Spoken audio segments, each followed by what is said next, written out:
Game changers, leaders of courage, and women who, just in one word, are phenomenal. During the month of March, also Women's History Month, TMJ4 News highlighting some phenomenal women in Milwaukee making a difference. Shannon Sims joining us live from downtown with a Milwaukee native who is using her platform to give CEOs and young professionals a space for some courageous conversation. Shannon.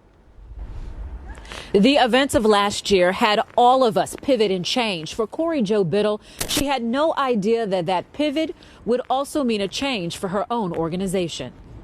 But the picture that I had in my mind. As a little girl, Corey Jo Biddle had big dreams of working in corporate America. I would wear pointy toe shoes, black ones that were really shiny, and I could picture the suit that I would wear. Growing up on the north side of Milwaukee, a dream job downtown never crossed her mind, though it was only 5 miles away from her Haven Woods playground. My mind said, well, when I graduate from college, I'm going to be a businesswoman, and I got to go somewhere else because, you know, Haven Woods wasn't telling that story.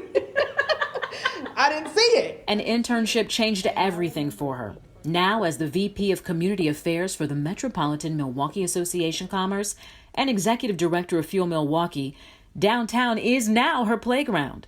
How are you feeling? In her dual role, she works with CEOs and a 7,000-member young professionals group. Finding programming to engage and retain young talent is her goal. But the mission shifted last year. The death of George Floyd under the knee of a Minneapolis police officer and a societal shift to address the impacts of systemic racism, Corey Jo noticed her young professionals were in need of a space to listen, learn, and lean in. Many of Fuel's white members had never heard people speak so candidly about their personal experiences with racism, and hearts and minds were open. She created a virtual meeting space and called it Race Bridge. I would do it twice a week and have anywhere from 200 to 900 people on those calls, depending on what the topics were. This opportunity really was exciting to me because I felt like we were all expanding and growing together. Now you've had how many?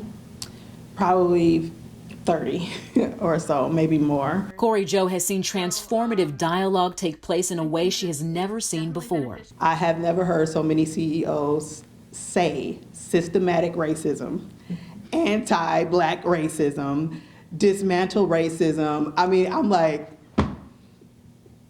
is this a just social justice movement or an MMAC meeting? You know, it's like they are really leaning into this because it's not just about numbers anymore. It is about their actual talent. As an MMAC executive, Corey Jo wants to make sure the next generation of talent, no matter their race, creed, or ethnicity, feels welcomed in the spaces they occupy.